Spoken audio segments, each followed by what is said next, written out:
మంటలనే వెన్నెలగా మార్చును కదా. గాలికి గంధము పూయడమే పూలకు తెలిసిన ప్రేమ సుధా. రాలిన పూల జ్ఞాపకమే కాలము చదివే ప్రేమ కథ.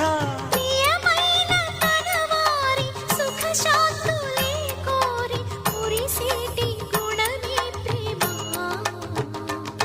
ప్రేమ ప్రేమ ప్రేమ ప్రేమ. హృదయమనే కోవెల తలుపులు తెరిచే తాళం ప్రేమ.